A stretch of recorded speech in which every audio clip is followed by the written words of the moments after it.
Bom, boa tarde. Como a Giovana disse, essa mesa exporemos algumas publicações. Primeiro, vamos seguir a ordem da programação publicada, certo?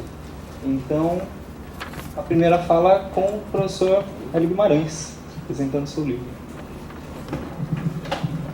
Bom, obrigado. Boa tarde a todos. Eu queria, em primeiro lugar, agradecer ao Ivan e ao Jaime, que tiveram a ideia de me convidar para vir falar nessa mesa. Eu já tinha marcado o lançamento para hoje, né, daqui a pouco, e quando soube que tinha coincidência dessa mesa voltada para as publicações no âmbito da área, né? Então, enfim, não poderia deixar de vir aqui dar uma notícia. O que eu vou fazer é dar uma notícia do livro, explicar do que ele trata. Vou pedir desculpas já, porque eu vou falar e vou ter que me retirar, porque eu tenho que estar na livraria um pouquinho depois das 6.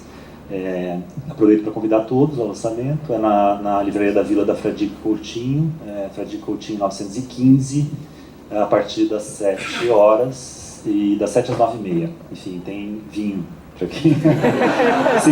se o livro não for o suficiente, vinho branco e vinho tinto. E água também, para os abstêmios, né? Mas não tem comida. Bom, então, eu queria, enfim, esse livro é um livro, o título dele é Machado de Assis, o escritor que nos lê, né? Ele é baseado numa tese de livro-docência, ou na tese de livro-docência, que eu defendi aqui na USP em 2013. Ele tem como base a tese, né? Eu digo que ele tem como base a tese porque, a partir, né, da tese, 2013, eu fiz uma série de modificações no livro, né, acho que para deixá-lo mais com cara de livro, menos de tese, né. Acho que em tese, né, todo mundo aqui já teve de se haver com uma tese, ou está se havendo com uma tese, né. A tese você tem que prestar contas a muitas coisas e a muitos agentes, né. Enquanto no livro você está um pouco mais liberado, me parece, do que do formato da tese. Então eu tentei um pouco, né, tirar isso, uma frase do Machado de Assis que eu adoro, que é do Exaú Jacó, uma das frases que eu sempre me lembro, que é o seguinte: que multidão de dependências na vida do leitor, né? Então a tese é um pouco essa, né? São muitas dependências, né, na vida, e a tese ela presta contas a essas coisas todas. Eu tentei liberar um pouco, né, o livro disso, né, tornando também um pouco mais coeso, um pouco mais enxuto, e espero que um pouco mais agradável de ler, né.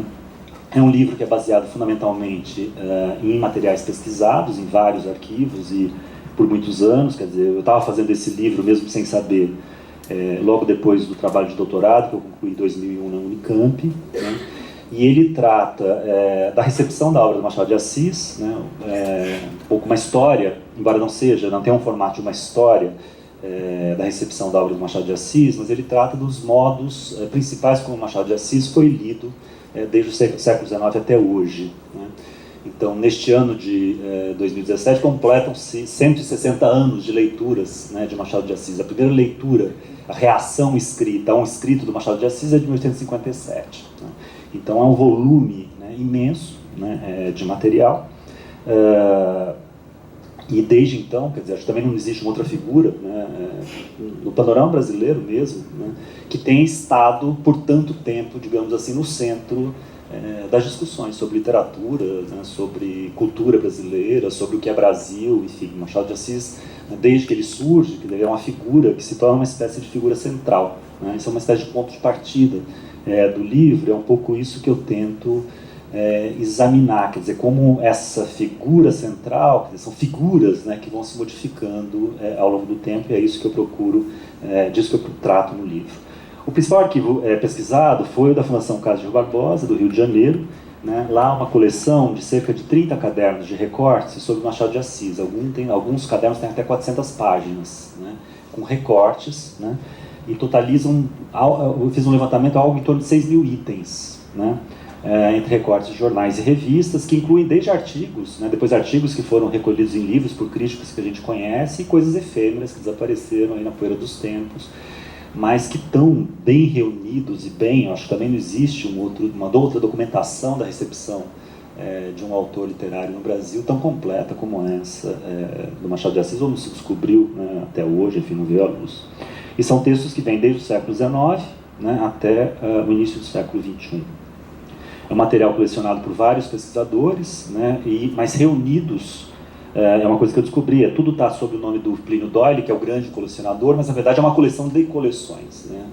Em determinado momento, vários colecionadores foram doando seus cadernos de recortes para o Plínio Doyle, que fez essa mega coleção, e o Plínio Doyle, por sua vez, doou isso para a casa de Rui Barbosa, né? De modo que ali eu tinha uma espécie de mapa dos modos como Machado de Assis foi lido ao longo, né, de um século e meio. Mais que isso hoje.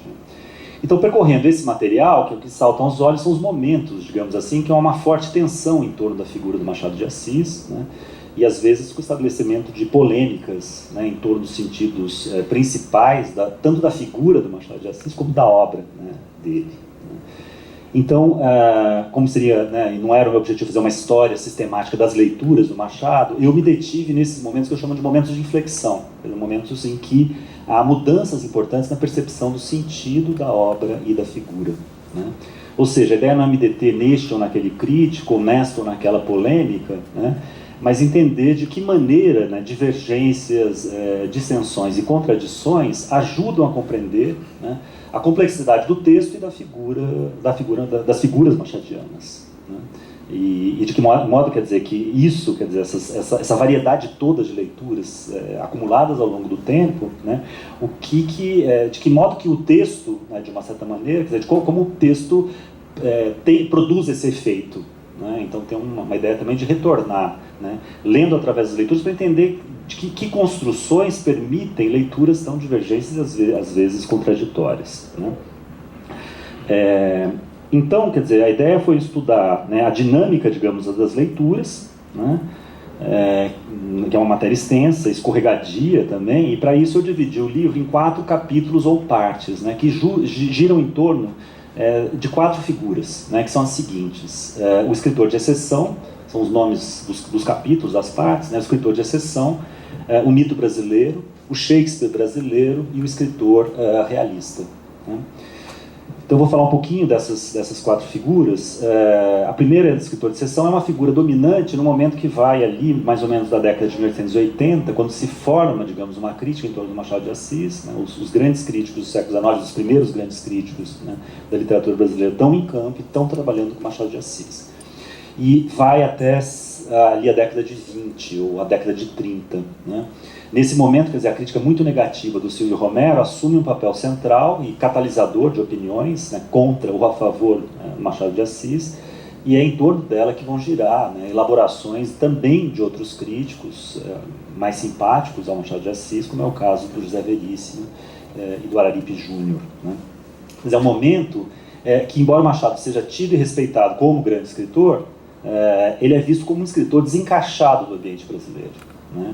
Ele vai ser considerado um francelho, né, o termo do Silvio Romero, um macaqueador do Sterne, né, um macaqueador dos escritores ingleses, né, que servem para caracterizá-lo, quer dizer, elas condensam uma ideia de um escritor meio estrangeirado, né, afetadamente estrangeiro, né, mais um imitador que um autor com força própria ou caráter próprio. Né. Essa é uma visão, né, que o Romero insiste bastante no século XIX, né?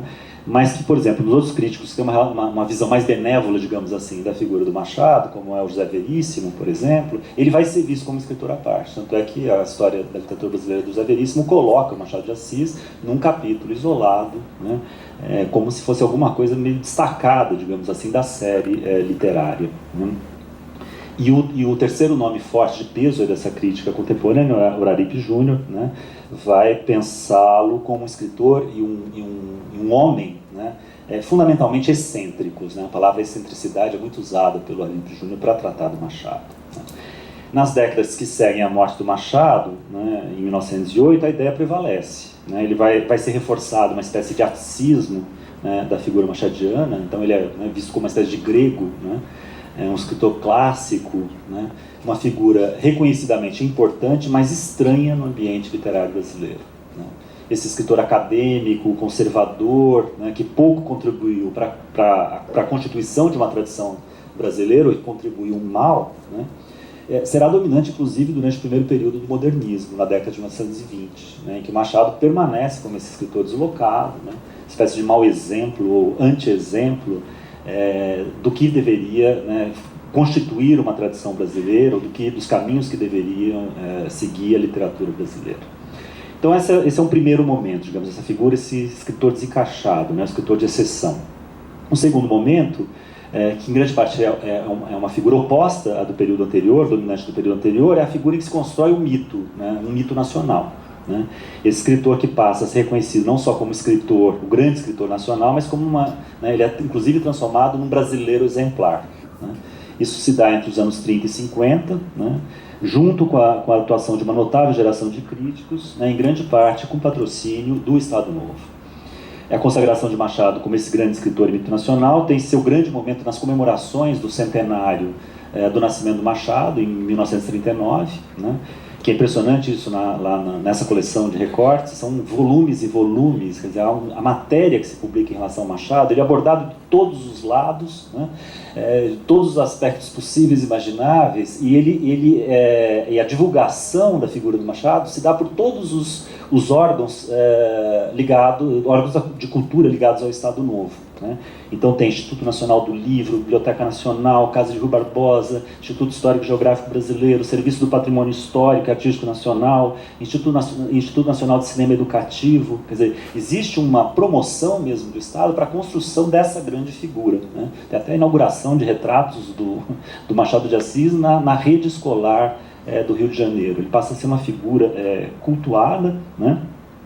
E boa parte da intelectualidade brasileira, incluindo os principais críticos machadianos do período, né, Lúcio Miguel Pereira, Sogildo Pereira, Augusto Meyer, concorrem, né, participam dessas homenagens ao Machado. Né. Isso se dá também com a colaboração de vários escritores, muitos escritores modernistas que silenciaram, né, ou se colocaram, né, ou apresentaram o Machado como um problema, digamos assim, para a constituição de uma tradição moderna brasileira, assimilam o Machado, né, são muito corresponsáveis, me parece, pela modernização da figura do Machado. O caso do Carlos Drummond de Andrade, né, isso é traçável, digamos, na obra do Drummond, né, os Zelinhos do Rego, né, Marques Rebelo e vários outros, né, que são muito importantes, digamos assim, para uma modernização do Machado e para uma inscrição do Machado dentro de uma tradição válida, digamos assim, para ter continuidade na literatura moderna que está sendo inaugurada naquele momento. Né. É um momento também que a figura, esse momento, né, do mito brasileiro que eu estou chamando, né, em que a figura desse mulato de origem pobre, autodidata, funcionário público exemplar, né, são todos biografemas que todo mundo que passou pela escola vê isso, né, e que eles se constituem dentro de uma política do Estado Novo, né, que começa a destacar uma trajetória individual do escritor, que é uma trajetória possível na nova ordem burguesa que o Estado Novo procura promover, né, enfatizando a possibilidade da ascensão social. Aí o Machado caiu muito bem, além de ser mulato, né, ele tem a origem, né, é um mulato pobre, né, exageradamente pobre, né, exageradamente representado como pobre durante o Estado Novo, inclusive na própria crítica da Lúcia Miguel Pereira, e que chega à Academia Brasileira de Letras. Né. Também essa trajetória ascensional, ela cai como uma luva, digamos assim, para os novos tempos, né, do Estado Novo, propaganda, pelo menos, do Estado Novo. Né. Isso é descrito com muita vivacidade, né, pela Lúcia Miguel Pereira, no estudo crítico biográfico, que é de 36, mas que vai ser encampada, essa trajetória vai ser encampada pelo Estado Novo nos anos 30 e 40. Então, né, de uma certa maneira, aquele escritor desencaixado fica perfeitamente encaixado, digamos assim, né, e se torna uma figura, inclusive, exemplar. A terceira figura é de um escritor de nível internacional, quer dizer, uma espécie de clássico, né, de alcance universal, que começa já a ser forjada nos anos 40 e 50, né, os estudos do Augusto Meyer, que o compara, né, com Dostoiévski, os estudos do Eugênio Gomes, que vai traçar as influências inglesas, as relações de Machado com os escritores ingleses, né, não para diminuí-lo, mas pelo contrário, né, para colocá-lo no estatuto de grande escritor, né. E esse período, quer dizer, essa terceira figura, acho que ela vai ganhar força, né, e vai ganhar melhor configuração na ideia do Shakespeare brasileiro, proposta pela Helen Caldwell, né, que, como vocês sabem, ela é autora ela foi a tradutora do Dom Casmurro, né, da primeira versão do Dom Casmurro para o inglês, E é um momento que o Machado começa a ser traduzido sistematicamente, né, para o inglês, e que depois escreve o Otelo Brasileiro de Machado de Assis, né, que modificaria bastante a interpretação não só do Dom Casmurro, como a interpretação, os modos de leitura da obra do Machado de uma maneira mais geral, né.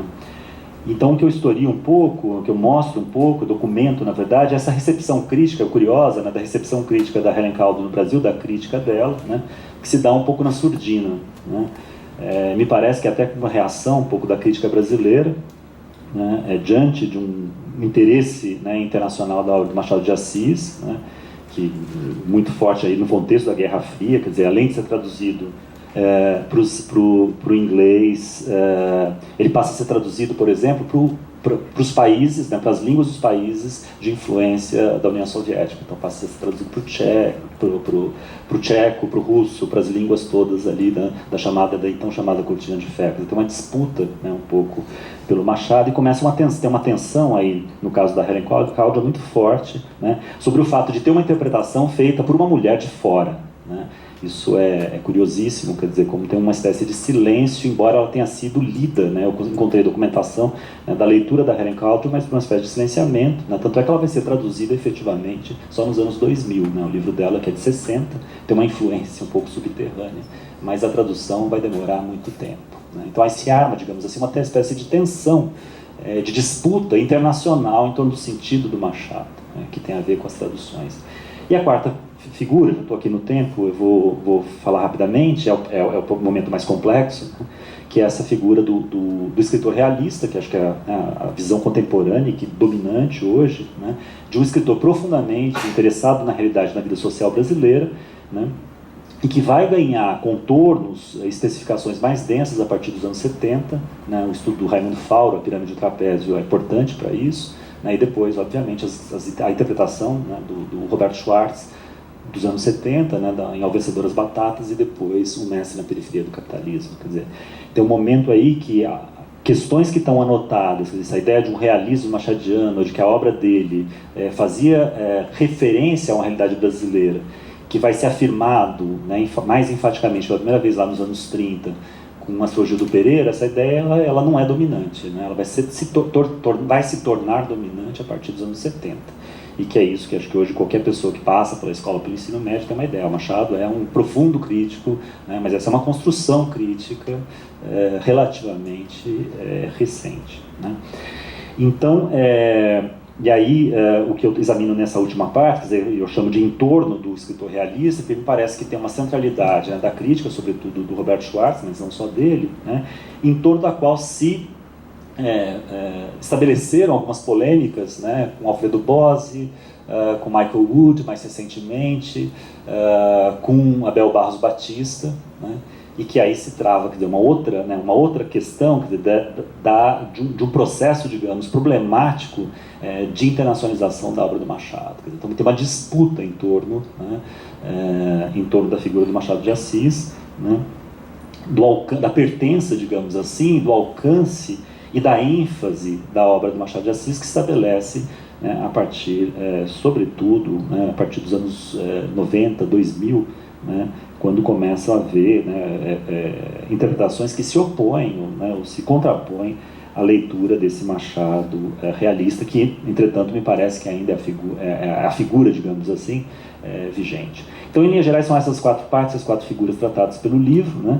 Então, só para terminar, quer dizer, a ideia não é, digamos assim, me deter nas polêmicas em si, né? Nem examinar as posições individuais dos participantes de cada polêmica, né? Mas a ideia é um pouco mesmo atravessar, né? Compreender as posições diferentes em conjunto e numa espécie de uma dinâmica, né? Através da qual a gente pode olhar melhor, digamos assim, né? Não só a configuração do texto machadiano, né, como um pouco a história, quer dizer, as mudanças dos pressupostos críticos, né, dos preconceitos, né, sociais e preconceitos de várias outras ordens implicadas nas leituras do Machado de Assis ao longo do tempo, né. Examinar um pouco os usos variados, né, que se fizeram do escritor, né, por meio do qual, quer dizer, Machado funciona também como lugar no qual se discutem muitas questões que ultrapassam, né, o âmbito, digamos assim, da literatura ou do literário, né, pensado num senso mais estrito, né. E também me parece que isso permite, né, examinar um pouco a complexidade da fatura do texto, que é capaz de sustentar essas interpretações divergentes e às vezes até contraditórias entre si. Então, de uma maneira assim, muito breve, é isso que eu fiz no livro, assim, procurando documentar isso com esse material incrível ao qual eu tive acesso ao longo dos anos. E, enfim, então convido vocês a lerem, discutirem. Não será possível fazer isso agora, porque eu vou ter que sair, como eu disse no início, para o lançamento, e todos estão convidados, então, a participar do lançamento também. Muito obrigado, desculpe aí se eu passei uns pouquinhos.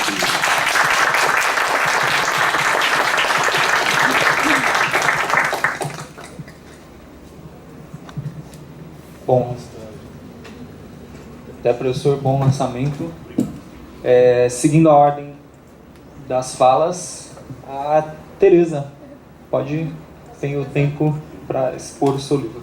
Então, o meu livro ele é baseado na minha dissertação de mestrado, que eu defendi aqui em 2014.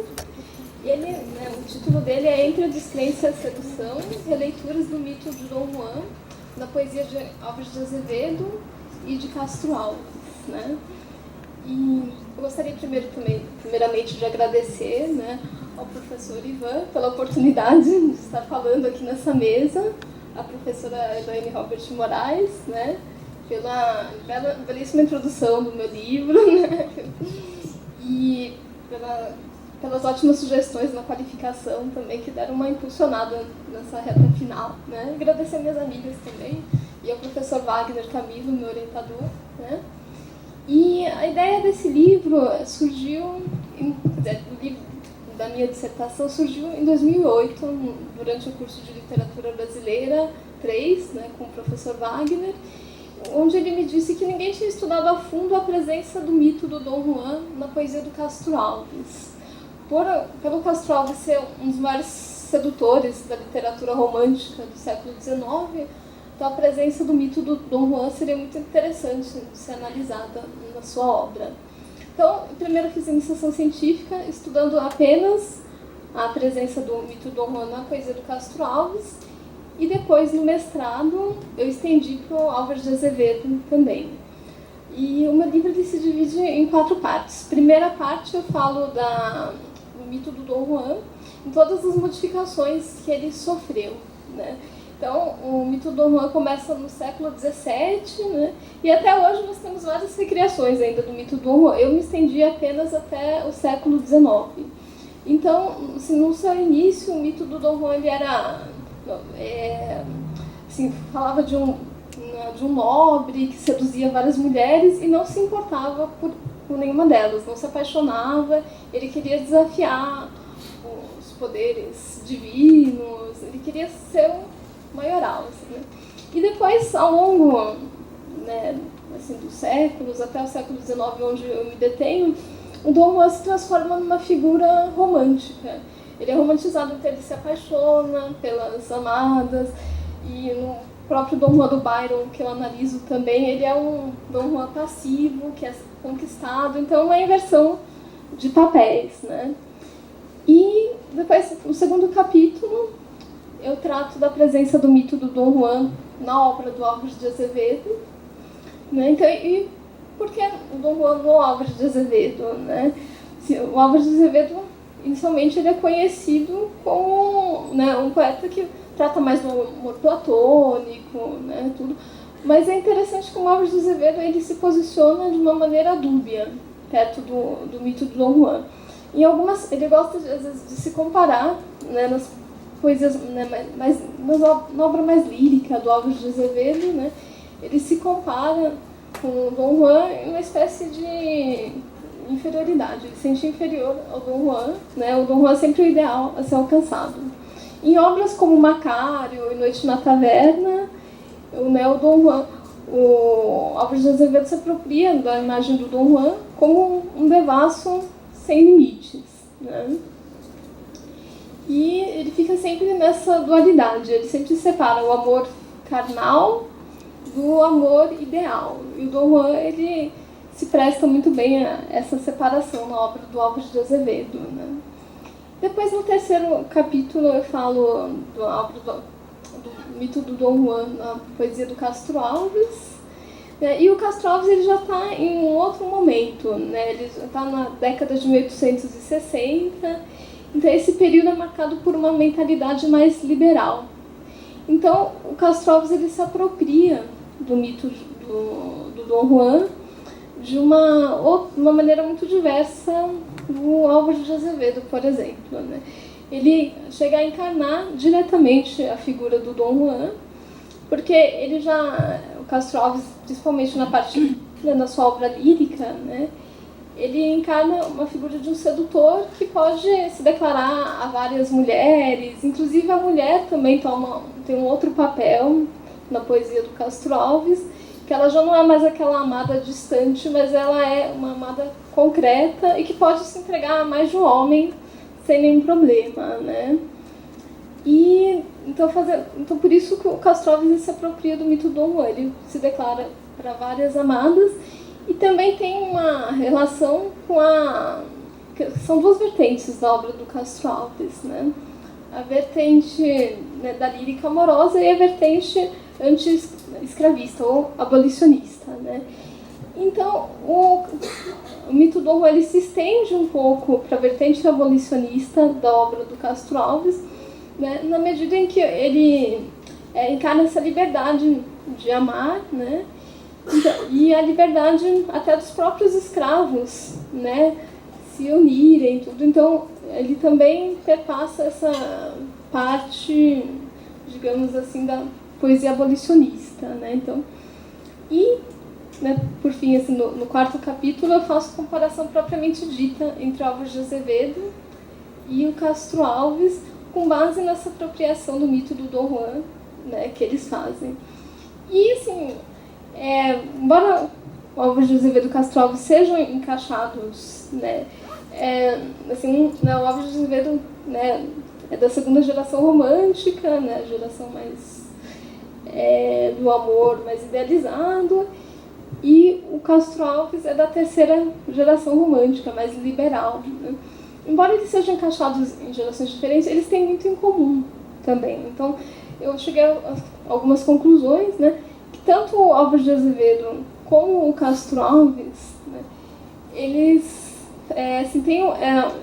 têm um grande apreço pela vertente assim, liberal, né? Então, ambos se utilizam do mito do Dom Juan, mas de maneiras diferentes. Enquanto na época do Álvares de Azevedo ainda tinha muitos empecilhos, né, para essa atmosfera liberal se aclimatar, né, já na poesia do Castro Alves foi um pouco mais tranquilo, né, assim, ele pôde falar do mito do Dom Juan de maneira mais aberta, né.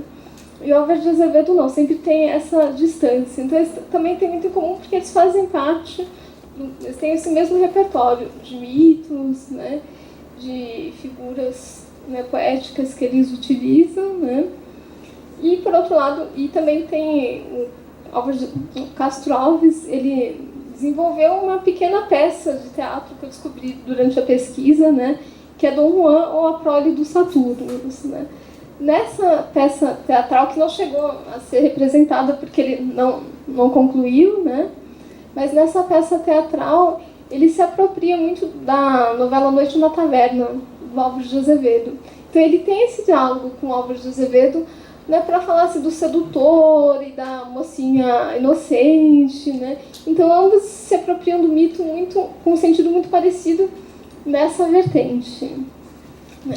E assim, na questão da poesia, onde eu vi mais diferenças entre a apropriação do mito do Dom Juan pelo Álvares de Azevedo e pelo Castro Alves, né?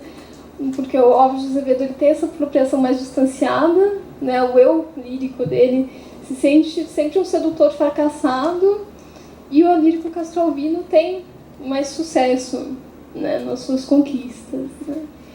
Então, né, esse mito, eu achei muito interessante o estudo do mito no Álvares de Azevedo no Castro Alves, porque ele passa por muitas transformações, né? O Álvares de Azevedo se apropria mais da parte romântica do mito do Dom Juan, em que o Dom Juan é mais o seduzido, e na parte daí quando o Dom Juan é o sedutor na obra do Álvares de Azevedo, é na obra Noite na Taverna onde isso fica mais evidente, mas sempre separando a vertente física e a vertente idealizada do amor. O Castro Alves ele une a vertente física e a vertente idealizada do amor, né? E porque ele assim, o Castro Alves ele leu o Dom Juan do Byron, onde o Dom Juan era um seduzido, mas ele transformou, né, em outra coisa.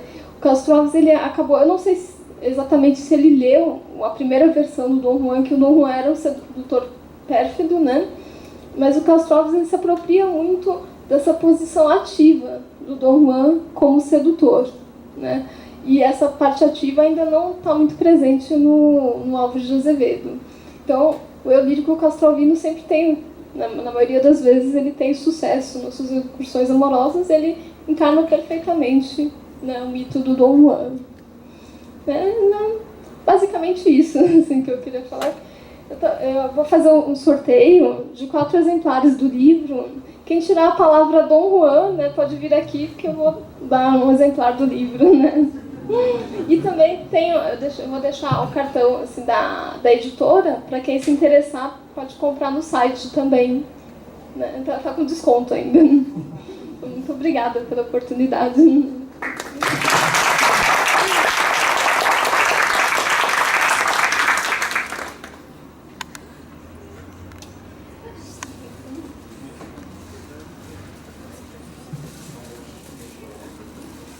A gente podia fazer no final.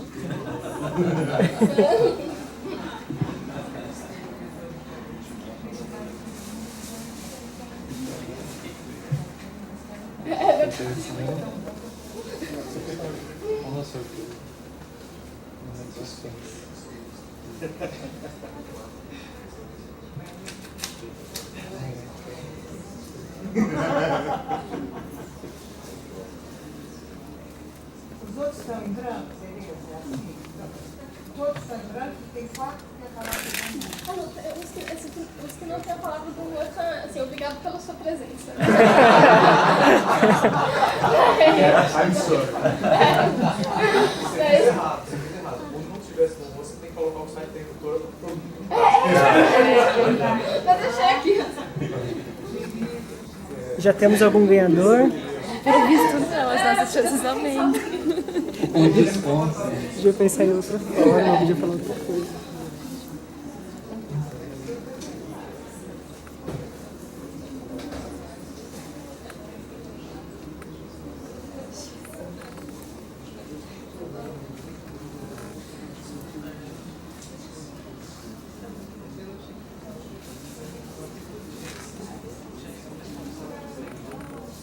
Alguém? Ninguém ainda?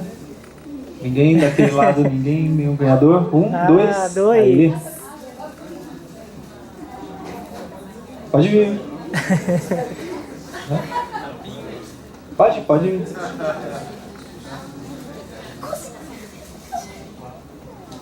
Aí. Tem mais uma. Só tem o último agora, hein? Falta só um.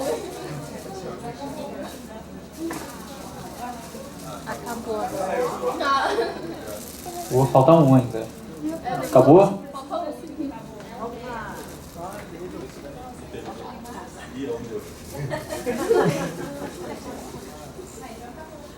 Acabou? Já pegou o quarto? Bom, Falta mais um? parabéns aos ganhadores. Tereza, tá à venda na editora? Você pode falar o nome da editora?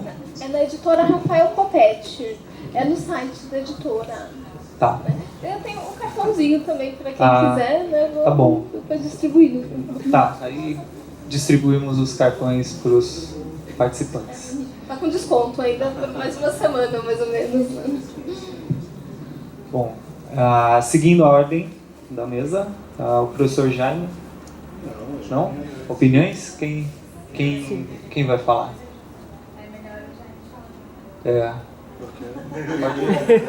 Pode dizer você. Sério? Pode.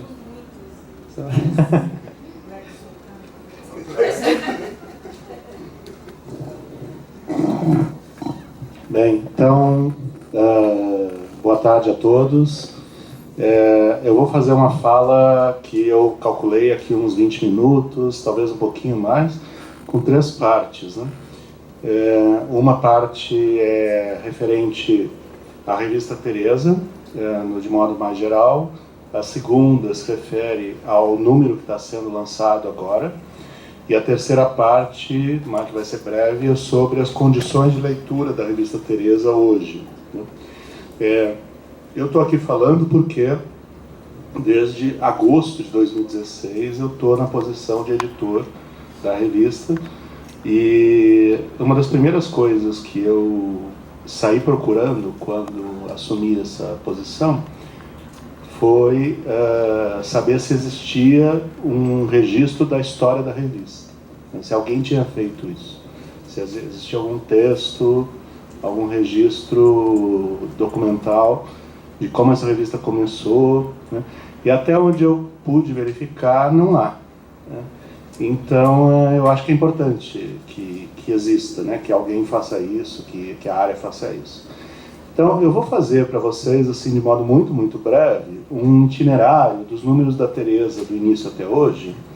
Então, ali vocês vão ver as miniaturas das capas, é o que vocês vão ver ali na página da internet, né? E eu quero chamar a atenção para alguns aspectos da revista, né? Então, em primeiro lugar, dizer o seguinte: a revista surgiu no ano de 2000, né, como produto de uma iniciativa de grupo, uma iniciativa da área, né, com vários professores contribuindo para a tomada de decisão e a viabilização. O ano de 2000 era um ano em que, de fato, muitas coisas estavam acontecendo na área.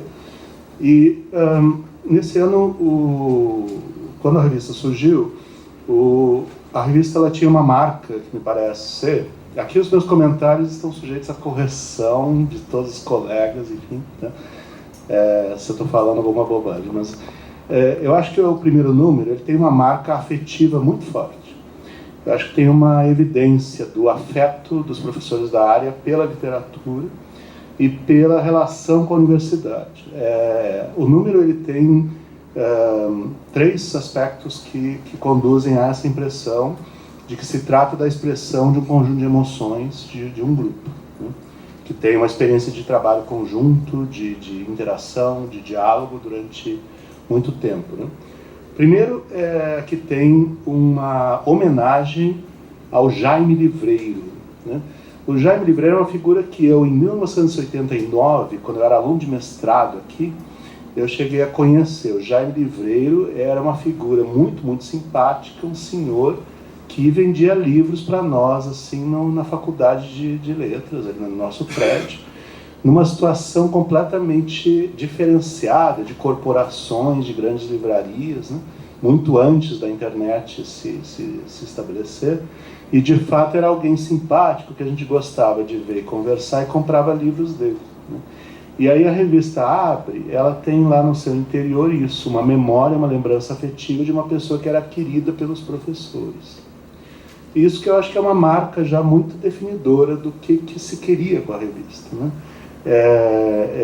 Um outro dado desse primeiro número é que o primeiro texto é um texto do professor Alfredo Bose, que é professor titular da área, se chama Por um Historicismo Renovado.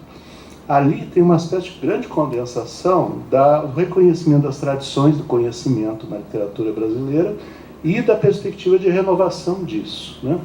É um verdadeiro assim, texto de passagem, né? Um texto de mediação da geração do professor Bose para as gerações seguintes, da possibilidade de conversa, né? E também ali tem poemas e um conto, né?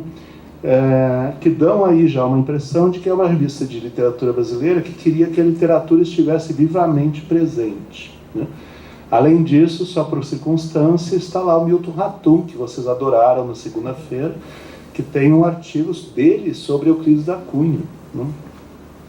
Bom, aí o segundo número, ele começa a mostrar um lado de memória muito forte da área, com uma extensão da parte chamada documentos, que vai trazer aí algumas preciosidades, como textos do Roger Bastide, do Otto Maria Carpo, sobre Graciliano Ramos, que de outras formas possivelmente a gente não chegaria a ter contato com esses materiais. E tem uma seção que apareceu nesse segundo número por alguma razão e nunca mais apareceu, sumiu, que era a lista de dissertações e teses defendidas naquele ano, que era também uma espécie de registro dos alunos, né, do que os alunos estavam fazendo. Eu não tenho a memória disso suficiente para poder dizer por que as decisões eram tomadas dessa forma ou não, né? Mas eu estou falando das impressões quando a gente olha para a revista e lê o que está lá, né? O número 3, ele foi centrado na figura de Jorge Lima e ele traz também preciosidades de documento, como a carta de Lazar Segal, Jorge Lima, que é uma coisa muito rara de encontrar, e também poemas da Priscila Figueiredo, que foi citada hoje pelo Bruno, né? Por você, exatamente, isso. Então você vê que a professora de vocês, assim, ela está lá, ela fez uns poemas, enfim, né? Como imaginar? Então, aí o número seguinte, que é 4 e 5, é o número da música popular, né? E a partir daí tem uma série de números que, assim, eles têm a cara de um professor que editou o número. Então o José Miguel Wisnik define, do início ao final, a fisionomia desse número.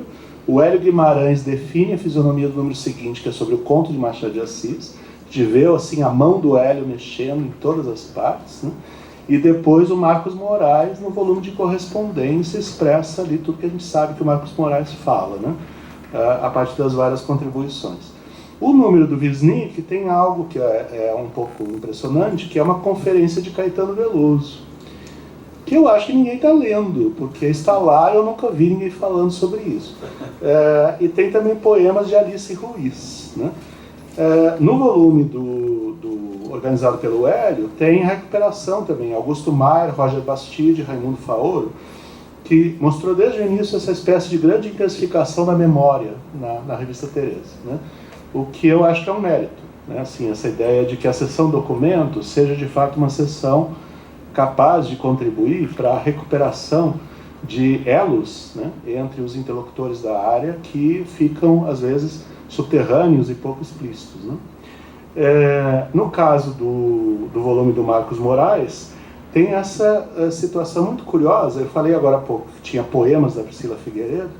Aí tem uma prosa poética do Alcides Vilaça, que se chama Carta de Amor, que eu recomendo que vocês leiam, porque é uma coisa delicadíssima, assim, e está lá na revista Tereza. Não sei, assim, que convergências aconteceram para que isso chegasse a este ponto, né?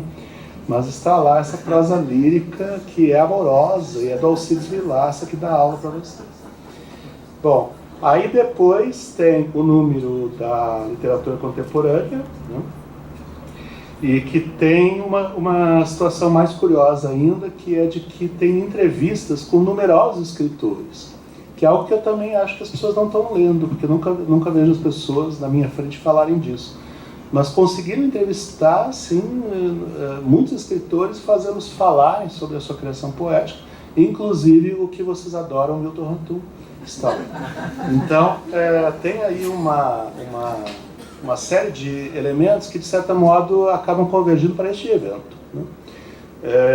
Depois vem o dossiê do romantismo, né, que também tem a cara da Silane, me parece, sim, ou a Silane com o Wagner Camilo, né?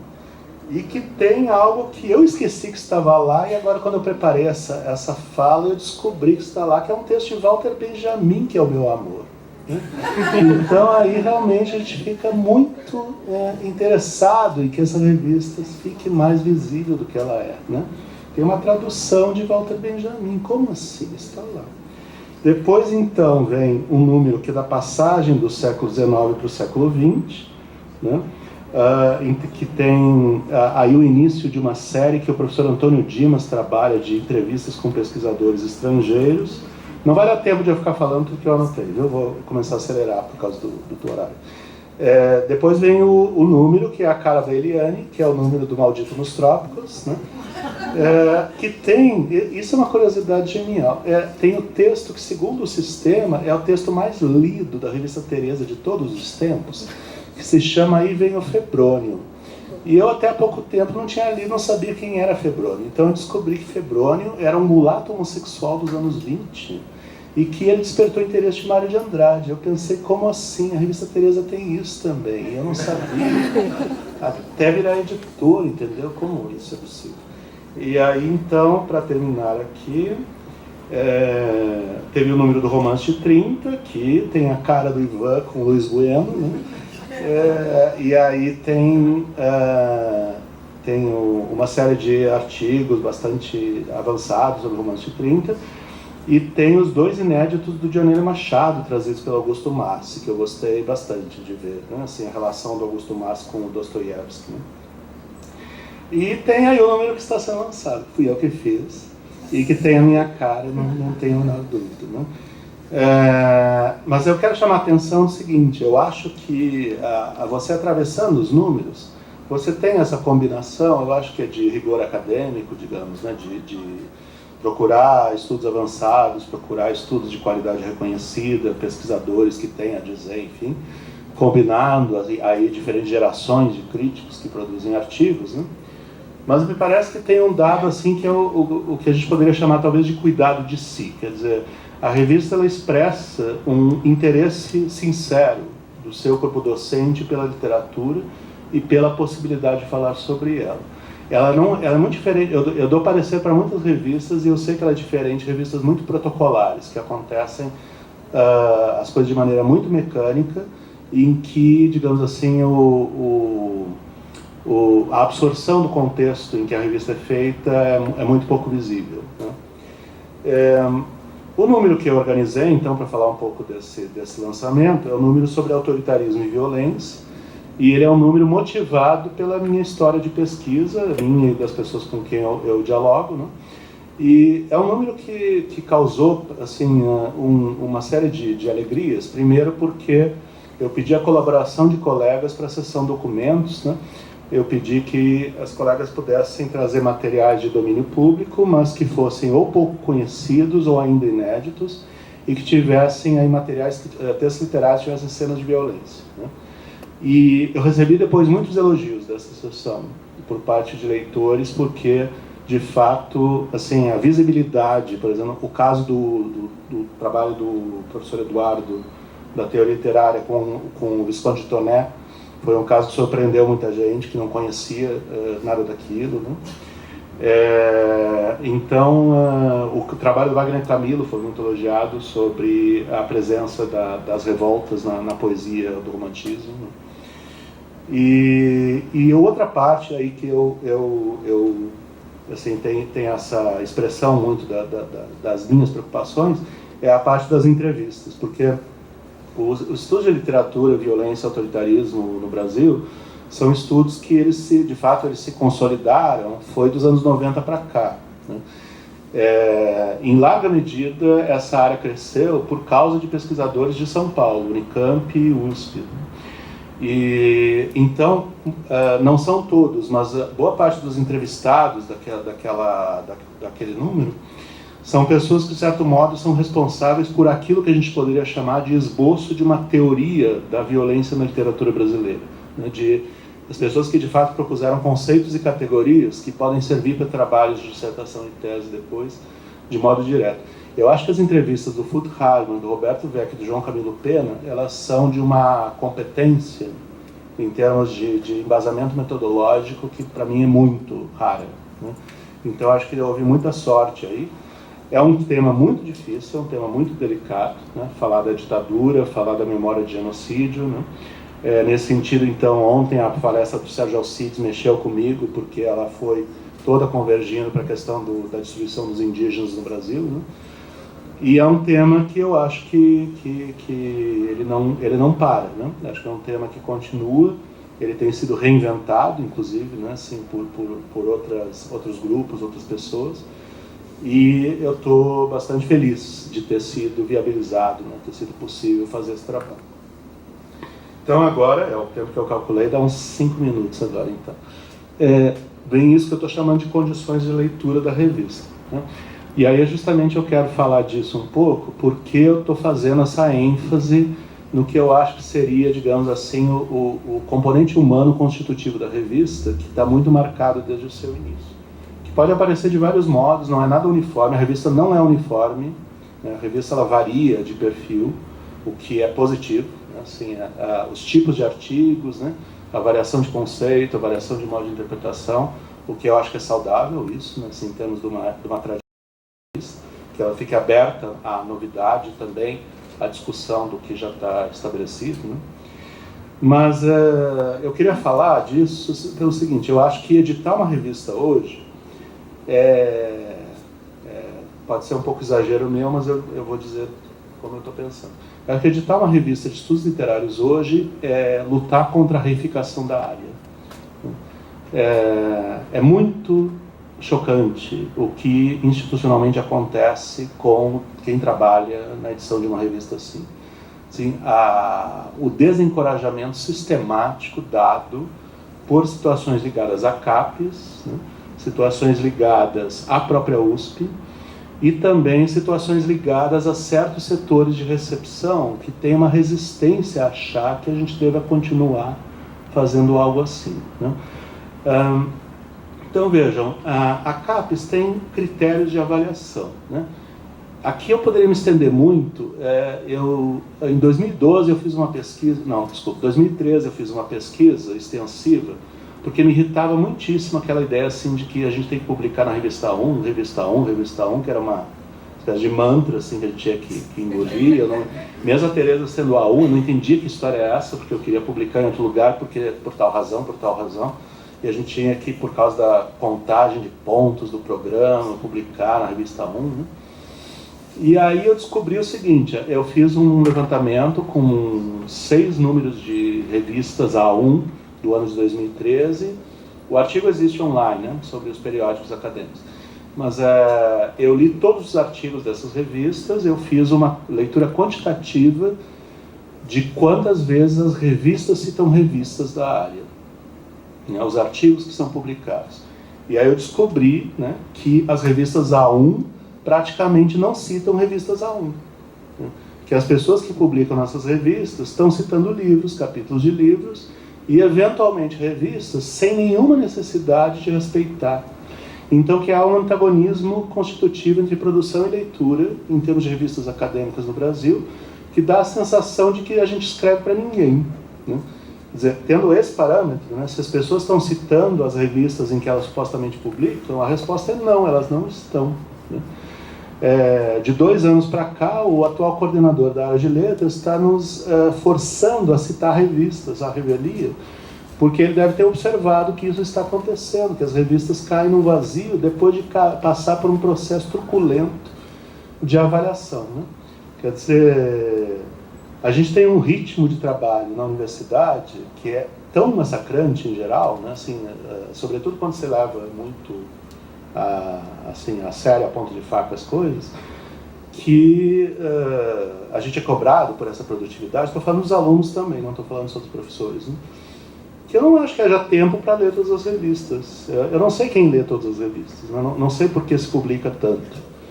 E aí o círculo vicioso é terrível, porque a gente publica tanto para poder sustentar o orçamento do programa de pós-graduação, que por sua vez vai estar associado a bolsas, e quem tem as bolsas vai ter que publicar muito para poder justificar que tudo isso está acontecendo. E aí não para em lugar nenhum esse círculo vicioso, e ele só fica assim numa situação de risco permanente. Agora a gente vai perder as bolsas, agora a gente vai perder o orçamento, vamos cair de nota. E, de fato, a Tereza caiu de nota em dezembro, ela caiu de A1 para B4, que é uma coisa impossível, que não existe, né? O B4 é um nível assim, não leia B4. Né? B4 significa, não há ali nenhuma remota competência profissional, editorial. Nós caímos nisso, né? E eu imediatamente fiquei furioso, né, dizendo isso não é possível, e fui ler o tal documento diário. Vocês me perdoem esse vocabulário horrível, administrativo, burocrático, mas é que a gente não consegue sair, né, quando está por dentro desse negócio. E aí eu descobri, né, que tinha lá uns critérios associados a indexadores internacionais, que é uma coisa maluca que supõe que a gente tem que fazer tudo diferente do que a gente faz, na verdade, né? Que a gente tem que trabalhar em função da máquina, né? E que a gente tem que escrever o que a máquina quer. E a máquina é a gente, o que não faz nenhum sentido, né? Quer dizer, a máquina é a gente no sentido perverso da CAPES, que é, isso é uma decisão da área. Decisão da área, mas nem sonho, né? Que seja algo desse tipo. Quem é a área aí, né? Para decidir isso. Mas o ponto é que aí eu fui atrás desses critérios, o Ivan acompanhou que foi esse itinerário, assim, semanas de insanidade da minha parte, assim, de fazer cálculo e procurar indexadores americanos, até que eu achei lá um tal do software que a CAPES usa e botei no software os dados e aí deu que a gente está ótimo. E que a gente é B1 e não B4. E B1 está muito bom para quem não tem indexador americano, que é o nosso caso. E aí eu fiz o recurso, e aí eu mandei e falei, tá errado, né? A gente é B1. Então agora a gente está esperando para saber o que a CAPES vai dizer, né? O que a coordenação da área vai dizer. Mas é o seguinte, tudo isso é reificação, porque fazendo tudo isso eu não estou estudando literatura, né? E eu não estou dando, digamos assim, a atenção acadêmica que as revistas merecem, né? Eu estou cuidando de coisas malucas como a quantidade de palavras-chave e a proporção estatística da origem dos autores de artigos, né? Eu acho que a gente tem que lutar contra essa reificação. Eu acho que a revista, assim como o programa, né, ela não pode seguir a máquina, né? É constrangedor dizer isso, porque significa assim, a gente dá a cara a tapa, porque aí os alunos vão dizer, não, mas se vocês não seguirem esses critérios, vai faltar bolsa para aluno. Mas vocês precisam entender o que é seguir esses critérios. Seguir esses critérios é basicamente matar o processo, né? É transformar a gente em autômato. E isso, assim, da gente escrever a revista e não ser lido, né, eu acho deprimente. Então tem um dado assim que é bom falar, e aí eu termino com isso, né, que no lado direito ali, vocês conseguem ver aqui bem no canto, né, tem um recurso do sistema que é automático, que é colocar os 10 artigos mais lidos, porque a gente está assim no top hits, né? A gente tem que se colocar dentro de uma lista de preferidos. Aí lá está o artigo do Febroni, justamente. Então, isso significa que quem gosta da Teresa gosta de falar sobre mulatos homossexuais, o que é uma grande descoberta acadêmica para mim. Mas aí, é claro que isso é reiterativo. Então, quem não conhece a revista vai ler de novo aqueles que já estão, né, mais visualizados. Então, aqui eu vou fazer essa recomendação esdrúxula, que é assim: leiam a Teresa, né? Vão atrás dessas coisas, porque assim, a entrevista de Caetano Veloso não tem nem 20 visualizações. Eu não acho que o valor da entrevista de Caetano Veloso se expressa por 20 visualizações, né? Mas aparentemente o sistema acha que a gente não presta se a gente não tiver um número elevado de visualizações, acha que o que a gente faz não tem nenhum sentido. Então, como eu falei, eu já fiz essa pesquisa, eu já sei que há antagonismo entre produção e leitura e que as pessoas estão 90% preocupadas em publicar, 10% preocupados em ler o que os outros escrevem nessas revistas. Mas aí eu fico com essa recomendação, já que eu estou lançando o volume de Autoritarismo e Violência, vão lá ler o meu volume, né, de Autoritarismo e Violência. Vão ver essas coisas que o Furtado e o Roberto Weck fizeram, que são muito legais, né? E vão a esses números todos, que, como eu disse, né, tem muita preciosidade que está lá, pouco conhecida, né? Essas seções de documentos, né, esses artigos, que de fato, assim, o Ivan Marques e o Luiz Bueno, eu acho que eles resumiram bem a dinâmica da Teresa na apresentação do volume do Romance 30, né, que é uma espécie de equilíbrio entre visões de conjunto e estudos particularizados de autores e obras, né? E acho que a revista tem feito isso em todos os números. O geral e o particular, né? O que é muito saudável. Então é isso. Obrigado.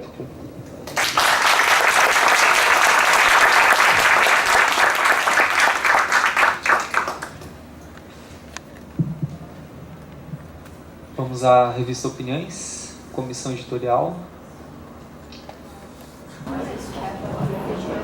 Pessoal, boa noite. Eu vou explicando enquanto isso. A gente quer fazer explicar um pouquinho os últimos números, depois que a revista ressurgiu.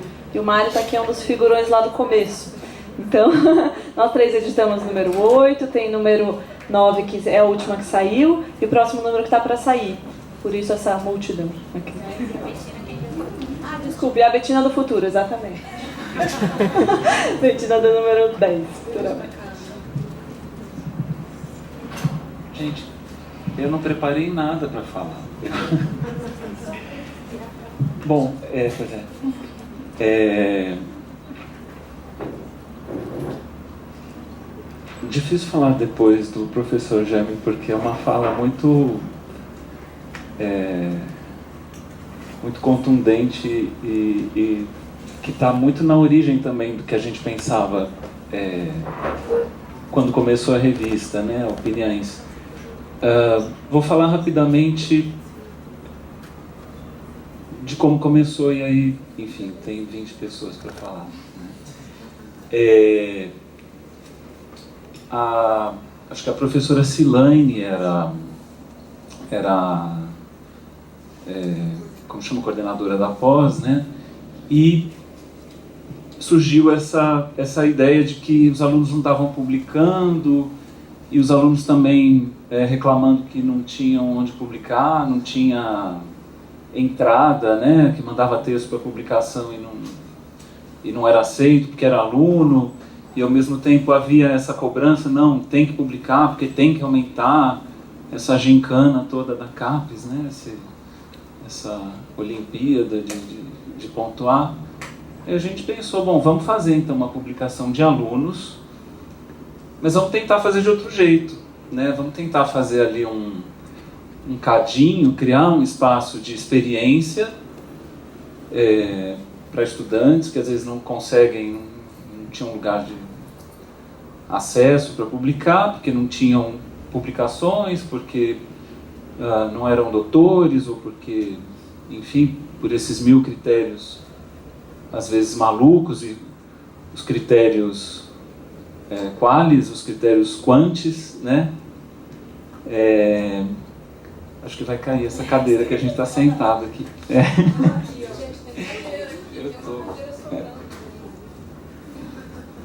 Se continuar caindo é porque era eu. E aí a ideia era criar um espaço de experiência para a gente aprender a fazer, aprender como produzir essas relações, todas essas dificuldades que a gente foi encontrando na prática mesmo, né? Como receber esses textos, como dialogar com os autores, como dialogar com os pareceristas, como dialogar com os professores, como dialogar entre a gente. Então tudo isso, né, foi sempre objeto de uma reflexão articulada com a prática e enfim. A gente fez alguns editoriais muito contundentes nos primeiros números sobre isso, muito combativos. Eu não sei, eu me afastei, depois que eu saí do mestrado, eu me afastei um pouco, não sei como é que vocês estão agora, não sei se de repente eu estou falando coisas que vocês já decidiram que não, né? Que a gente tem que abraçar a CAPES e ser feliz, né? Não sei. Mas é isso, não sei, eu não preparei nada para falar, gente. Foi isso, o começo foi esse, né? E a gente tinha essa preocupação de ter a revista impressa. Eu sei que agora, né, nesse momento, isso não está sendo possível. Era uma preocupação nossa, não só com alguns relatos que a gente tinha de colegas que tinham publicado em revistas online e que tinha se perdido o texto, né, que a revista tinha saído do ar, ou sei lá o que, eles não tinham mais nenhuma materialidade para comprovar a publicação que eles tinham feito. tinha essa questão da materialidade, mas tinha uma coisa dessa própria construção do objeto ser uma construção também afetiva, um pouco na linha do que o professor Jaime falou, né? Essa ideia da gente ter ilustrações, a gente tem uma arte especialmente feita para Opiniães, a fonte foi especialmente, o nome desta fonte é Opiniães, ela foi feita para a revista, esse formato quadrado, tudo, a estética também sempre foi uma preocupação, sempre foi muito comentada, assim, esse prazer de ler e essa relação que acho que também estava nesse campo do aprendizado e da experimentação. A ideia das sessões da revista não terem aqueles títulos óbvios, né? Editorial, artigos, ensaios, né? Eram trechos, eram versos, eram citações de obras que estavam sendo analisadas nos artigos ou de autores que eram usados como, sei lá, como temas, né, dessa costura. Tinha uma preocupação artesanal, acho que ainda tem, né? Então é isso. Desculpa o improviso aí. Bem, acho que é interessante falar que depois, né, desse lançamento, em 2009, foi? A revista ficou, de certa maneira, com buracos, né? Ela não tinha uma continuidade. E a partir de 2015, com o Rony e a Elizabeth, que não estão aqui, a revista voltou a ser publicada, que foi dentro da temática literatura e sexo. Acho que um certo valor assim se mantém até hoje, que essas temáticas são muitas vezes trazidas pelos alunos, né, que vão editar o número, e elas acabam ganhando adesão de colegas. Então, acho que se teve algo muito interessante dessa retomada, desde 2015 até hoje, é que criou um grupo coeso afetivamente entre nós aqui do departamento, algo que eu não me recordo de existir antes, assim, né? Embora eu também não seja tão jovem na letras, não existia. Então, nesse sentido, acho que é uma grande conquista, assim, para mim, e acho que compartilho isso com as minhas amigas e tal, e amigos, né? Enfim, estou até emocionada.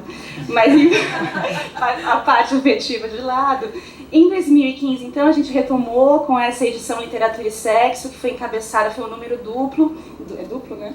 Encabeçado por Rony e por Elizabeth, que não estão aqui.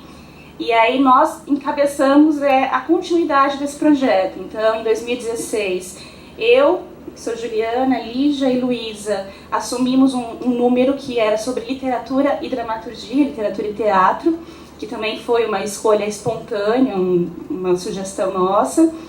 E falar um pouco do nosso número também. Foi decidido numa reunião. Sim. E a partir de então a gente tem dado continuidade a esse trabalho. No número 8, especificamente, a gente teve alguns ganhos interessantes, né, como o professor Jaime falou também. A gente foi entrevistar a professora Iná Camargo Costa, tem uma entrevista muito interessante também que não é lida, né? Possivelmente. A gente teve uma entrevista coletiva com diversos fazedores de teatro aí da cidade, diretores, atores, dramaturgos, e essa entrevista também fica um pouco perdida, né, numa revista estudantil, né, pior ainda nesse sentido, porque quem somos nós, né, dentro de todo esse universo aí de tantos nomes, né. Mas acho que você quer falar um pouquinho. Falar bem rapidinho.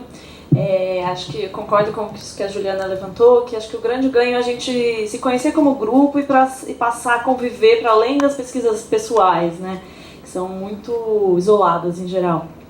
E esse número do teatro, que foi onde eu comecei a participar mais ativamente, foi muito interessante por essa oportunidade, que eu não teria, por exemplo, mesmo pesquisando teatro brasileiro, de ir na casa da Iná entrevistar ela, sobre coisas para além do teatro. Conversou muito de política e foi em janeiro de 2016, certo? Antes de vários acontecimentos aí no Brasil. Então foi uma oportunidade muito interessante. Com isso eu convido. ingressantes aí do programa a conhecerem mais de perto, inclusive. Essas crises sobre ser ou não CAPES, que formatos que a gente tem, estão constantemente no nosso assunto. Assim, cada um aqui da mesa teria uma coisa para dizer. Então, toda vez que a gente junta para conversar sobre isso, a gente ainda está pensando o formato da revista. Então, ainda está em aberto. Acho que a gente tem opiniões diferentes aqui entre nós, inclusive, né?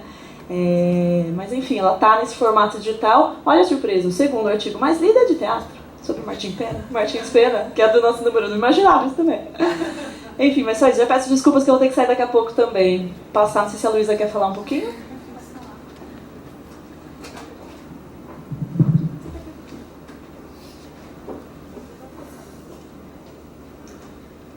Só para pontuar também que a partir da revista a gente tem um contato muito vivo com todas as dificuldades do mundo acadêmico, enfim, né? Não só os critérios de produção da CAPES e tudo, mas também os problemas de plágio e autoplágio.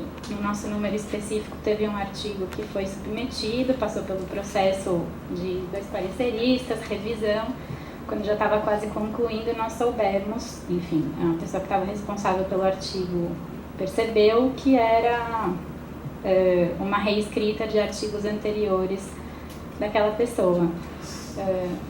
O que acontece muito, as pessoas puxam uma nota, explicam, eu estou reelaborando alguma coisa que eu fiz no passado, tal. Nesse caso não era declarado, não era identificado.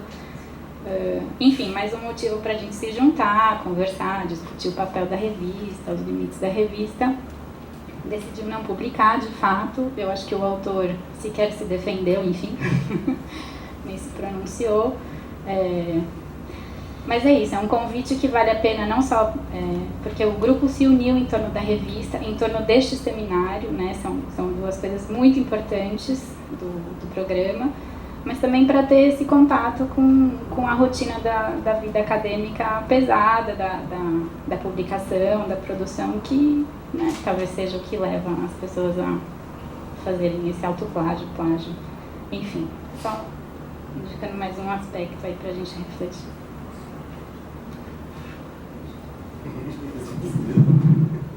Oi, junto com a Aline, eu, né, Ana e Marcos Isnadi, a gente editou o número 9, Literatura e Cidade, na mesma reunião da qual saiu a temática Literatura e Teatro.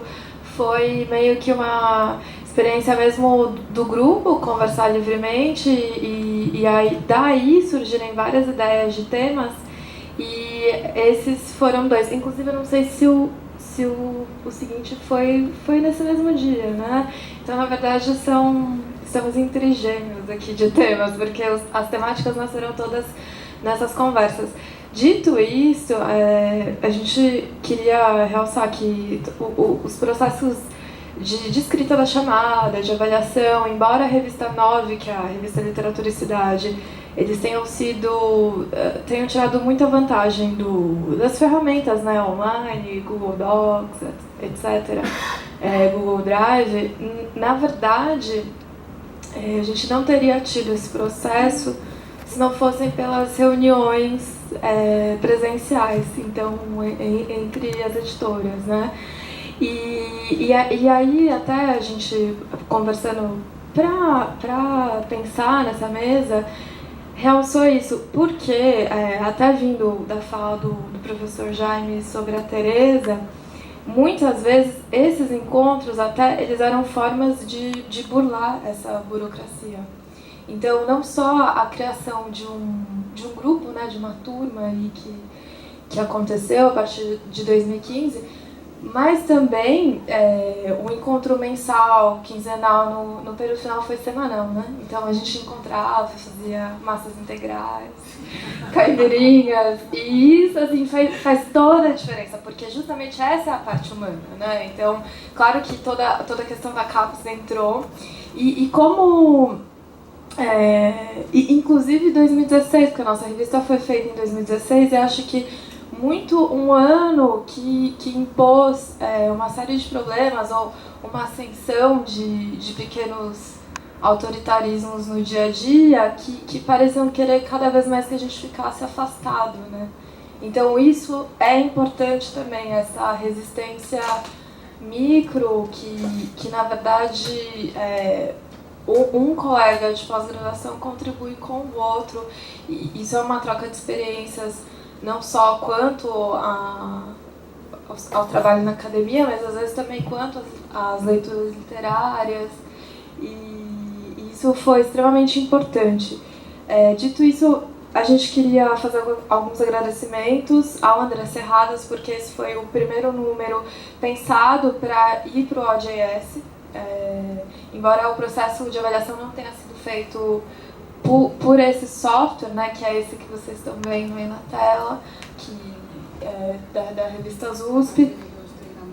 Exatamente, o André Serradas formou, né, esses editores estudantes aqui que vocês estão vendo. Formou no sentido de indexação, de como funcionava a parte organizacional e entender também, porque é um outro universo.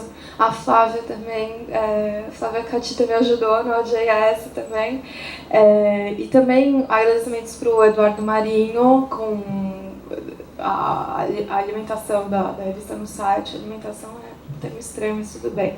A Débora de Maio, com quem a gente trabalhou com a diagramação, o Márcio de Távora, pelas fotos, e o Marcos Visnadi, que não pode estar aqui hoje. Eu acho que uma questão, não sei se tem tempo ainda, você quer falar? Dos brainstorms e dos pareceristas.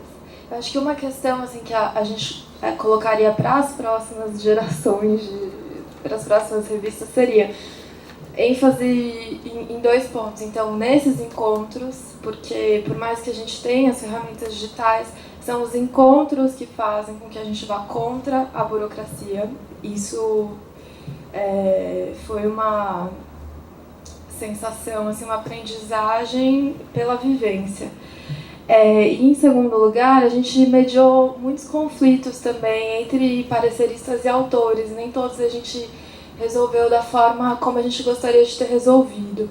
Então, o número 9, ele recebeu um formulário de parecerista que já veio pra gente e a partir dele a gente reformulou. Ainda assim, alguns problemas se impuseram.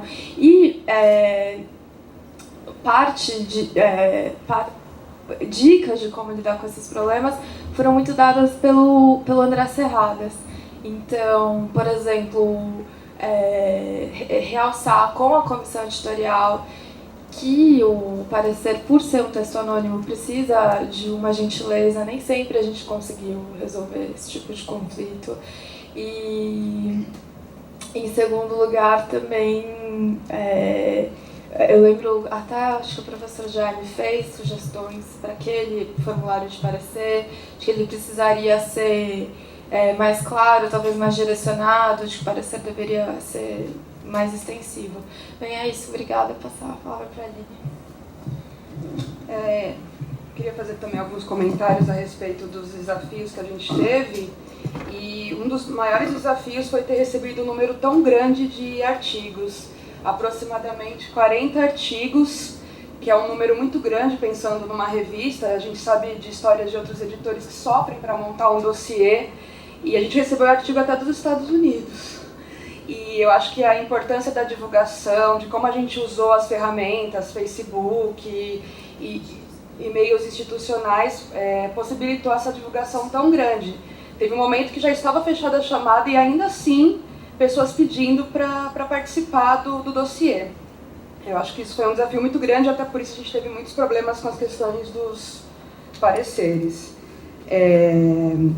A gente aprendeu a lidar com um monte de conflito, né? A questão da flexibilidade do nosso cronograma. A gente tinha tabelas, tínhamos tabelas no Excel, mas que o tempo todo isso tinha que ser repensado.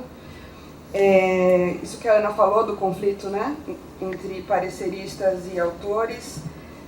Conflitos de diagramação, a gente teve muitos problemas, né, porque a gente valorizou tanto a questão da vivência e ao chegar na reta final era importante também essa pessoa, essa profissional, ter participado, né, de uma reunião com a gente presencialmente, né, e como faz diferença, né, discutir arte ao vivo e a cores, né, mas ainda assim a gente chegou num resultado que a gente estava esperando. A gente conseguiu uma capa muito bonita, muito bem feita, mesmo toda a arte que foi feita, pelo menos, né, nós editores nos sentimos satisfeitos, né.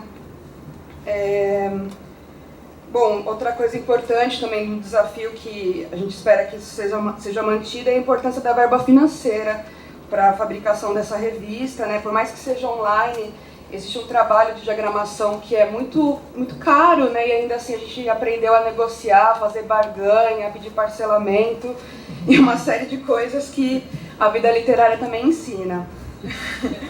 E a gente espera, né, que esse financiamento, né, seja mantido, e a gente agradece aos professores da comissão de pós-graduação, principalmente na pessoa do professor Ivan, que manteve essa verba, né. A próxima edição tem garantida a verba para diagramação e outros trabalhos, e a manutenção dessa verba CAPES, PROEX, vamos, né, não sei quem é, os ateus, orar, não sei, tipo, alguma intervenção de algum lugar.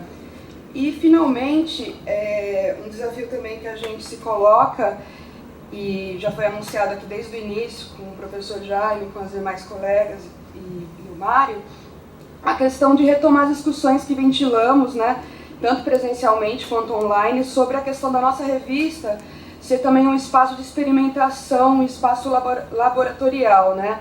Embora a gente tenha cedido a pressão da CAPES e tudo mais, a gente hoje é uma revista que é avaliada pela CAPES, né?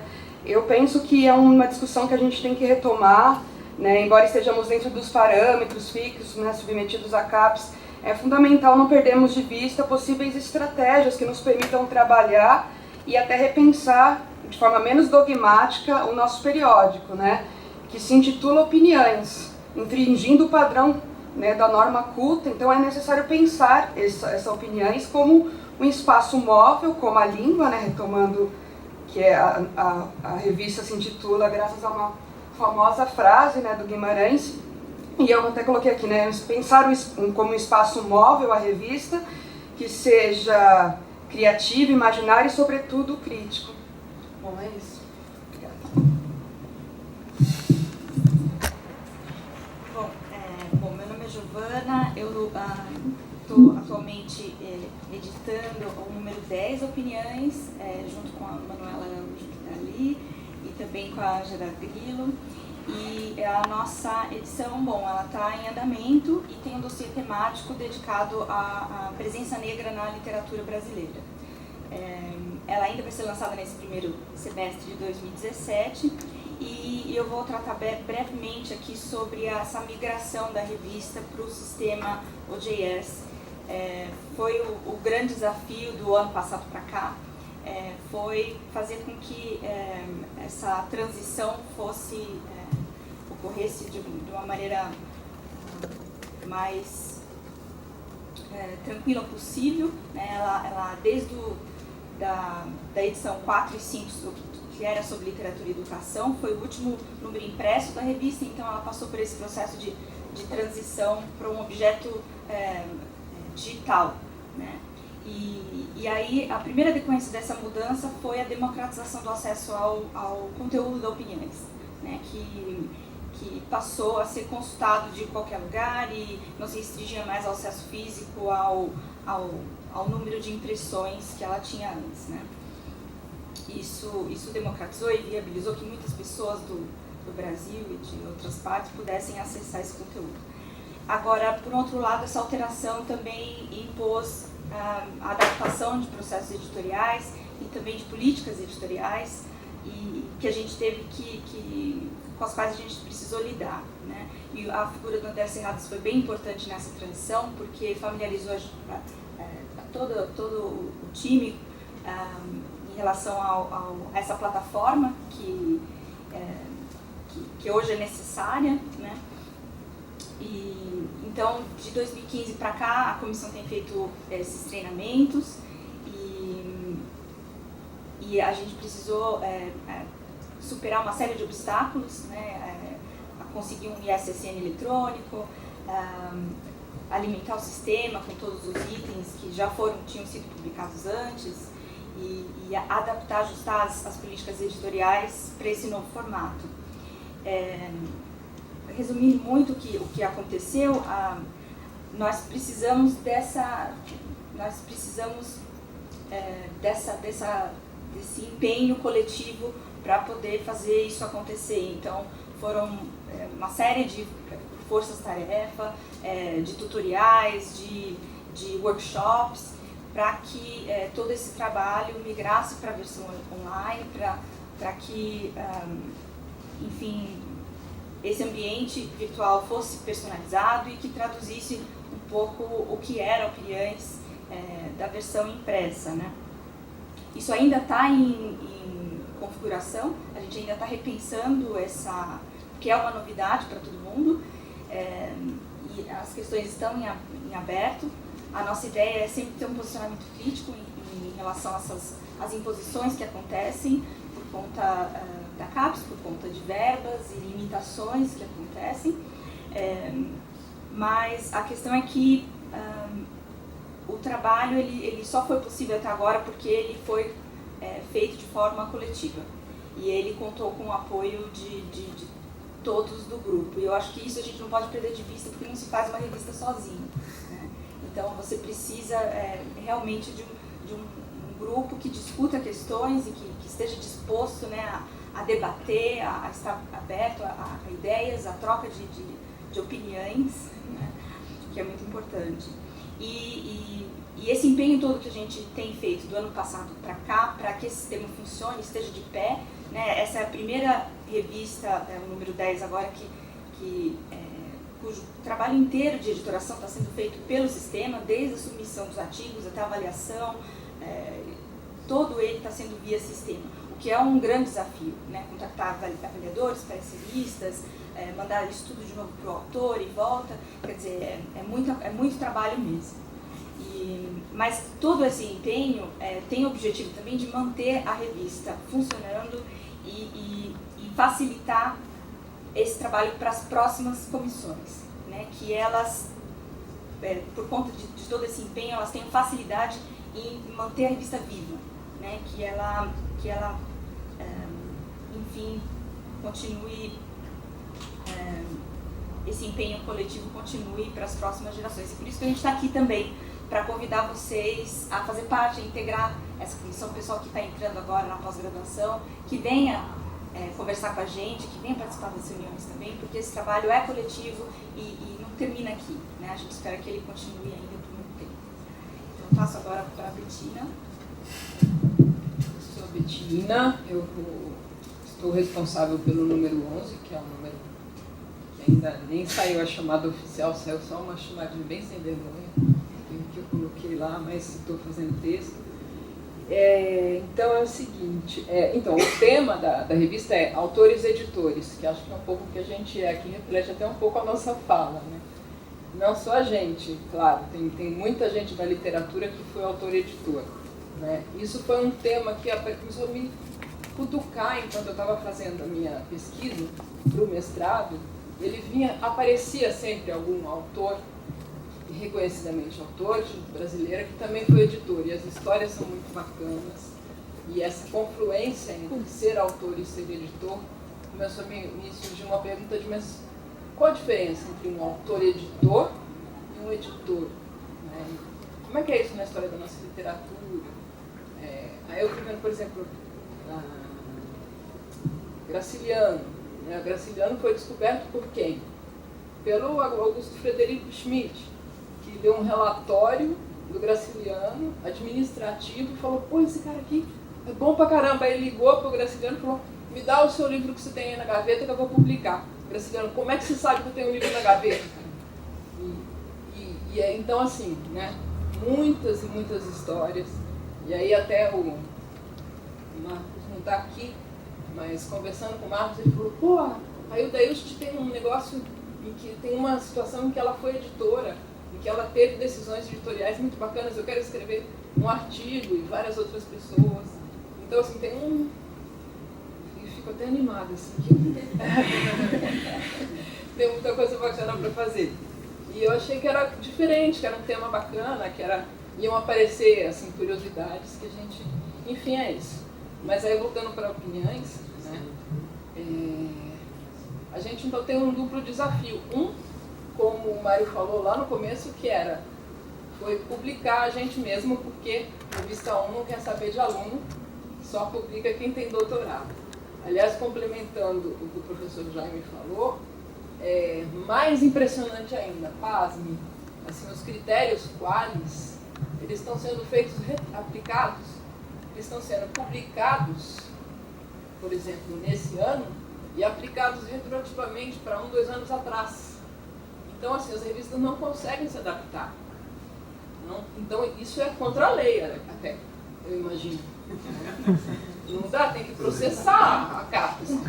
Porque como é que você... Só se você avisou os seus amigos 2 anos antes, né? Falou, olha, faz aí que a gente vai aplicar daqui a 2 anos. E o resto, a gente puxa o tapete. Porque não é possível uma coisa dessa, né? Nem que a gente quisesse. Então, se a gente falar, a gente vai se adaptar. Não dá para se adaptar. Porque a gente não sabe quais são os critérios. Né? Então, assim, desiste. Né? Relaxa, porque já era. Então, assim, mesmo assim, a gente está tentando se adaptar, né? Mas uma coisa que eu, pelo menos pessoalmente, penso é assim. Ainda que tenebrosos esses critérios CAPES, eles não nos impedem de que a gente seja criativo. Então, assim, sabe, não vamos ser ingênuos também. Se a CAPES quer artigo, assim, um mínimo de 7 artigos, vamos dar o que eles querem, gente. Só que a gente não precisa dar só o que eles querem. A gente pode fazer uma revista com muito mais coisa, que eles não estão pedindo, que eles não vão poder abaixar a nossa nota que a gente fez. E a gente faz, né? Então, assim, a gente tem que ter 7 artigos avaliados, inéditos, a gente faz. Só que a gente pode ter artigo de convidado. Eles nunca falaram que a gente não pode. A gente faz uma sessão e convida um monte de gente. A gente pode ter milhares de entrevistas, a gente pode ter muita coisa.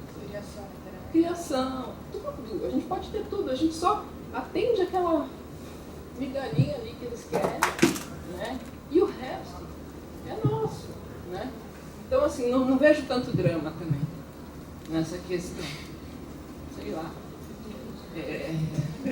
Outra coisa interessante é que, assim, a gente tem um perfil muito diferente da revista dos professores, por exemplo, porque a gente circula muito, né? Somos alunos. Inclusive, tem uma entrevista muito boa que ninguém lê, na Opiniões número 3, que foi um debate de editores de revistas estudantis.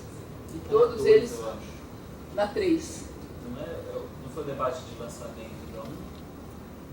Tá na 3. Ela fez, eu também. Ela leu.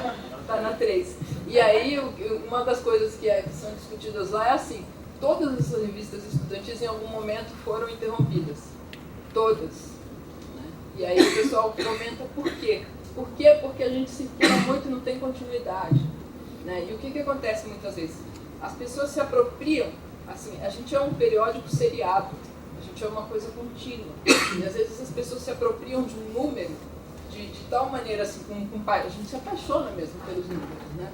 Mas, assim, uma coisa é a edição de um número, outra coisa é a consciência desse coletivo, que ele segue. Né? Então, assim, principalmente no nosso caso, a gente tem que ter muita transparência e muita participação e muita discussão. Porque todo mundo tem que ser dono disso, porque quando um sai, o outro continua. Né? Ninguém aqui é imprescindível. Então, assim, não dá pra gente se trancar assim. As decisões são coletivas. Tem que ser. Né? Então, assim, eu acho que é um exercício de discutir, ver opiniões diferentes, ganha aqui, perde lá. Mas, assim, quando a gente sai, quem chegou depois e discutiu, ganhou, perdeu, continua. Né? Esse é o espírito da coisa. E a gente está convidando, então, quem quiser participar, para já chegar a participar, batendo na mesa e querendo mudar a revista, à vontade. Mas tem que ganhar na discussão. Né? Não adianta assim, eu quero... Depois do lançamento no Amazonas. Ou então fala assim, não, eu quero mudar tal ou qual questão que foi definida coletivamente, mas eu não vou avisar ninguém, eu vou mudar, esse número é meu. Não é assim, né, gente, que funciona.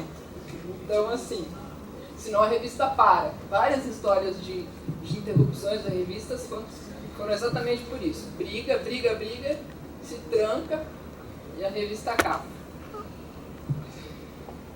Me empolguei. Eu ia dar só um outro exemplo de como a gente pode contestar sem ser ingênuo. Eu acho que quem já discutiu comigo aqui, eu já contei várias vezes essa história. Para mim foi impressionante, assim.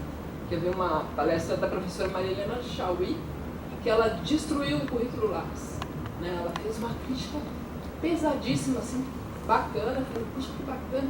Aí eu fui ler o Lattes dela, 2 dias depois. A palestra estava lá. Que ela fez, né? Destruindo o Lattes. Então eu falei, entendi. Se a gente tem que destruir de dentro, tem que brigar dentro, e a gente não pode ser ingênuo. Porque se a Chauí, né, fala mal do Lattes e põe lá no dia seguinte, quem for prestar concurso com ela, ele acreditar que ela está falando mal do Lattes e não colocar no Lattes, vai perder por ponto o concurso, né? Que ela vai ter mais pontos que a pessoa. E eu estou até perdendo fôlego aqui. Acho que é isso.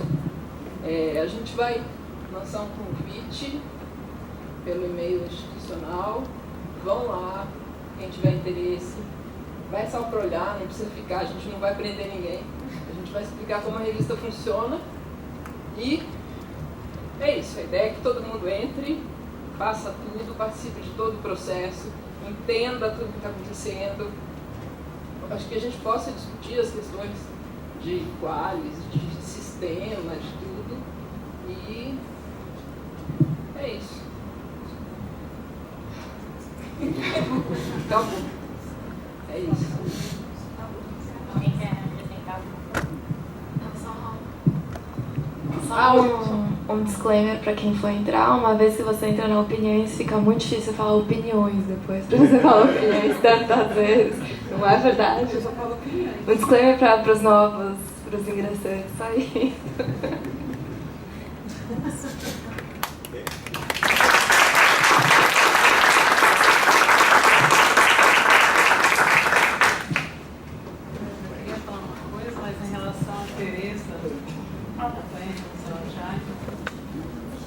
Até com um tipo de homenagem que a Claudete, que o orientando da Alcides, infelizmente faleceu, e já faz uns anos, e ela sacrificava na origem da Teresa, a Claudete, na origem a Teresa era uma revista dos alunos e dos professores. Na verdade, depois se separaram, então essa amiga que fez o mestrado, o doutorado com o professor Alcides Vilaça, infelizmente ela faleceu. Ela me convidou em 2003 para integrar. Eu, na verdade, fiz o mestrado em teoria literária e depois o doutorado. Quer dizer, quando a Claudete me convidou, eu nem ainda estava com o doutorado em brasileiro, até indiretamente, talvez até eu tinha já amizade com o Alcides, depois eu entrei em literatura brasileira para fazer o doutorado, então até como uma homenagem a ela, infelizmente faleceu, e também um depoimento da origem, né, como o senhor já falou, da história da revista. Acho que o próprio Alcides, o Augusto Márcio, acho que o Roncalho, o Zé Miguel, que participou no primeiro número também. Acho que eles têm mais histórias, né, da revista. Posso falar uma coisa também? Eu lembro desse momento que era uma revista com alunos, que a Simone e o Flori participavam dessas primeiras reuniões como aluno, né, ainda. E ela me contou, não sei se isso está registrado, já leu tudo, a coisa como surgiu o nome, quem foi que fez a defesa, assim, mas o fato que foi o Zé Miguel. Era um desejo do Zé Miguel e do Massi, tinha outras opções que eu já não me lembro mais eram, e que decisivo foi o argumento do Zé Miguel, dizendo que era um nome que atravessava a literatura toda, né? Que tinha Castro Alves, tinha o Bandeira, mas também além da literatura, porque ia para o Jorge Ben, lá Sou Flamengo, tem uma amiga chamada Teresa, e também tinha um traço de libertar, porque Teresa era o nome da corda que os presidiários fazem com o lençol para as fugas, né? Então tinha todos esses elementos.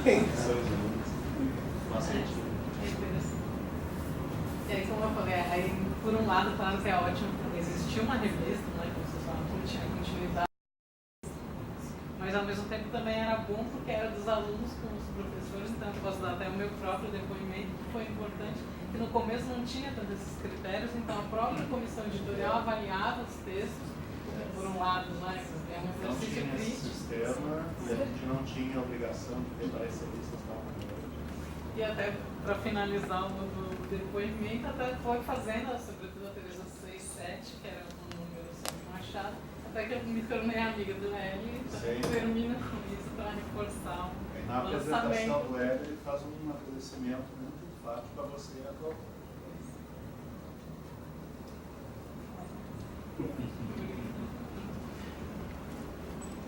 Vocês estão de parabéns, viu? Vocês estão levando muito a sério. Depois eu queria saber o próximo ponto, o que é detectar opiniões com relação às revistas marcadamente feministas. No ano que vem, vocês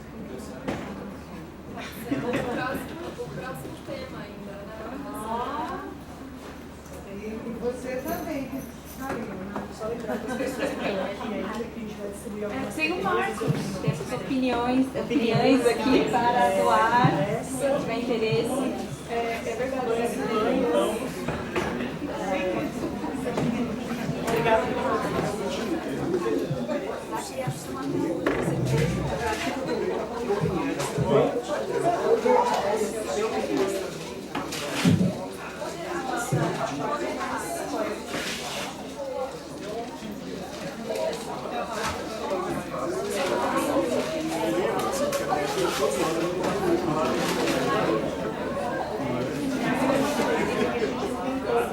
Porque eu era uma aluno, eu tinha que ficar trabalhando 10 horas por dia e no fim de semana eu escrevia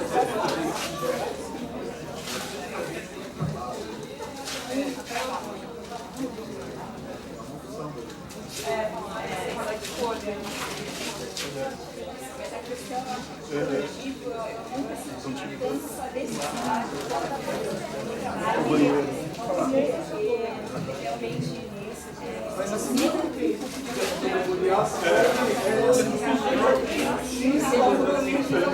Eu participei de uma só. Dava para fazer aqui. É uma coisa que tinha que ser ligação direta com a universidade. Era literária para além do gabinete.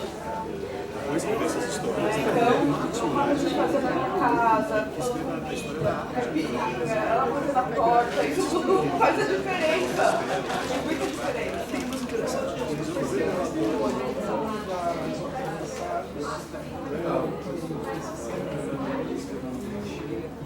Eu cuido especificamente dessa área. Então ele está procurando.